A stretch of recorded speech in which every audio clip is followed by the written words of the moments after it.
Good weekend, all. Let me start off by wishing all of you for this weekend edition of your Spider ETF video a happy holiday, Merry Christmas, Happy Hanukkah, everything all in one. Yes, I'll be here this coming week with you, and then we kick off the new year after that. I can't wait, to be honest. It's been an exciting year. When we look back at it, it's been a bearish year, obviously. You know, you can see what things are doing.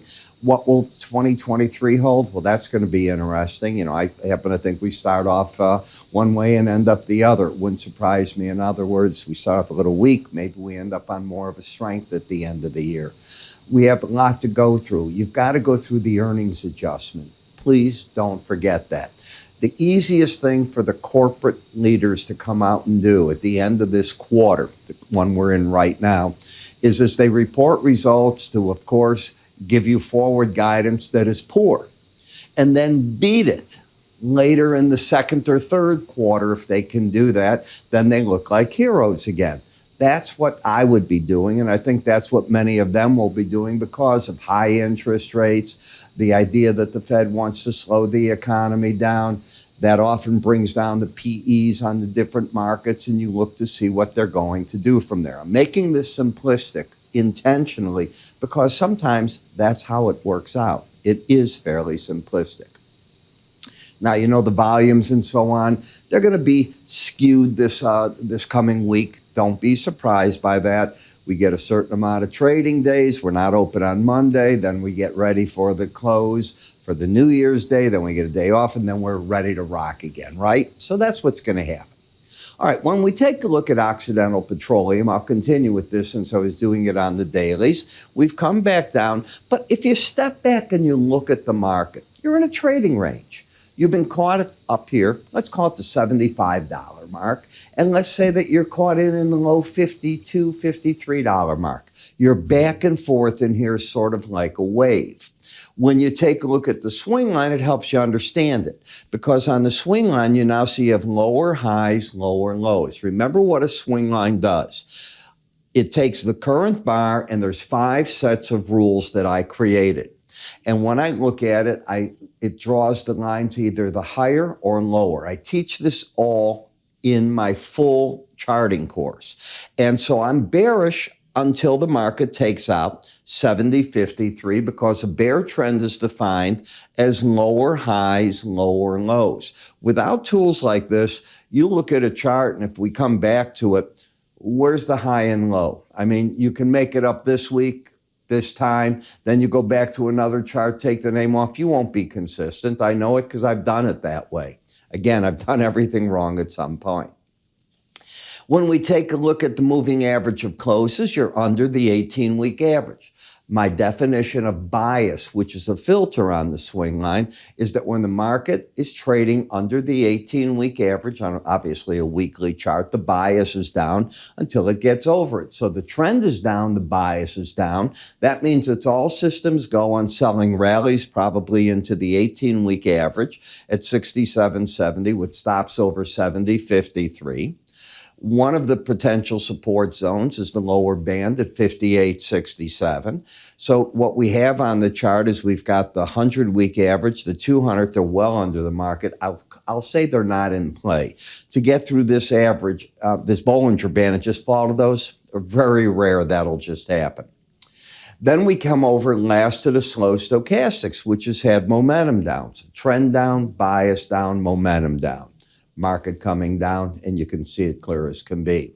We then go to KBE, which is the ETF that tracks the bank index, certain band for that. This is a full cover of shorts. What do I mean there? Well, if you've taken my enhanced Bollinger Band course, you know that when you get down to a combination of a main moving average, the 200-day average, when it intersects with the Bollinger Band and you're not embedded, out, fully out of the market. Let somebody else want to take the risk from that point. It doesn't make sense. XLI, you had a market that got itself into an area of stratified. I don't like to call on weekly charts overbought, oversold. I like that on dailies. Weeklies, because of the nature of how many bars to create an embedded reading and how to lose the reading, it's too difficult. So I'll say the momentum got rich. And it's backed off now into an area where it doesn't want to embed. That part I can say. So you have a higher high, lower low. The battleground's very clear. It's the 100-week moving average of closes down to the 18-week, but I don't see a trade setup at this point in that. In the energy sector, we're going to hear from Putin, Russia's president, as to what they want to do about what's going on in Europe with the price caps, the natural gas, the crude oil caps, where we're at. We'll be hearing soon from OPEC. You know you're going to hear about that in January. I don't think they meet until February, but you'll hear about production there. In the United States, one of the things to keep your eye on is the drillers. They are not getting very aggressive at all in the Permian Basin. Where it appears the activity's picking up again, and you should read about it, is offshore. And that's because the easy drilling in the basins are done. That doesn't mean that you don't have wells that weren't drilled and we'll bring them on to life and we'll produce with them. But to get really aggressive, no. We knew this when fracking began. Does that mean there won't be a new technology that comes about to pull even more out? I'm not saying that. I'm sure somebody's looking at that in a major way because it costs so long, it costs so much money, and it takes so long to drill offshore to get the wells set up and get everything done. They last a heck of a lot longer. That part we do know. But like anything else, it takes a lot more time. On the other hand, how much money do they want to spend on that if the world's trying to get away? I use the key word here, trying to get away from crude, because you're not going to get away from it anytime soon. I know everybody thinks we're all going to be driving electric cars in 10 years. It's just not the way it's going to be.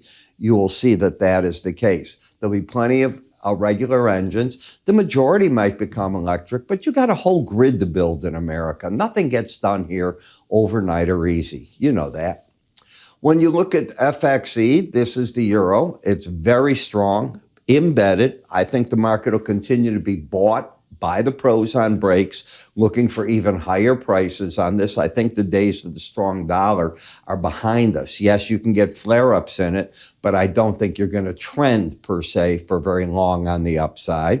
In GLD, you're at a key resistance. The upper Bollinger Band, 100-week moving average, and you're not embedded. This is a spot where I think professional money came out. They now wait to see, do we embed, where you get both the blue and the red numbers, locking in over 80 for several weeks in a row, which they haven't done yet, or does the market correct from here? The easiest thing to do is step out for a little bit and see what happens. And yes, at this time of the year, my analysis over the years has been gold likes to rally at this time of the year. In the gold miners, we have stepped away from a trend. You were running the upper Bollinger Band, and with this week's break, you now have a lower low, higher high. There's no trend there at all. ARK has paid off very well for all the investors in it. They have their tax losses. I'm being facetious, but I'll never understand this investing. I think she had her day in the sun. And I think the market, not Ira, is making that statement where you're ending the year up on what kind of decline in the value. Remember, this is a stock that was up in the 100 range. It's at $30, so it lost 65, 70% of its value, and it's still not bouncing. So do I have faith in her picks? I don't.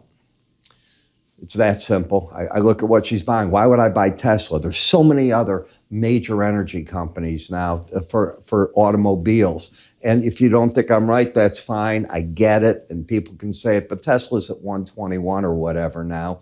And I've been saying, I am concerned that at the end of the day, the big part of Tesla is it's an automotive company, and those become commodity-like companies, especially when the whole world, every manufacturer and every little garage in the world wants to produce an electric car now. That's my concept of it. I'm not saying they're coming down in price. I'm saying there's more choice. In Apple, and by the way, you saw that their production lines have gotten hurt. Apple, okay, good time to cover shorts. All of a sudden, what's Ira saying? Because I have been the bear in this. You're at the lower Bollinger Band. What do you want me to wait for here? You're not embedded. That's what I teach, be it a weekly chart or a daily chart. This is the spot that I'm saying I think the pros will do that. Speaking of Tesla, what the heck is so bullish on this? You have an embedded reading.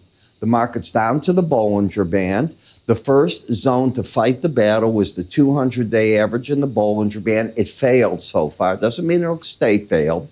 But if you're not covering all your shorts because you're embedded. So you're still in the bear camp, and believe it or not, you're still a short seller on rallies in this stock. Now, I realize that Mr. Musk is saying he's not going to sell shares for 2 years and that they'll study when the opportunity is there to do some buybacks. I get all that. But he hasn't told the truth about not selling that stock once before. I'm not saying he won't tell the truth now. I'm just saying that's it.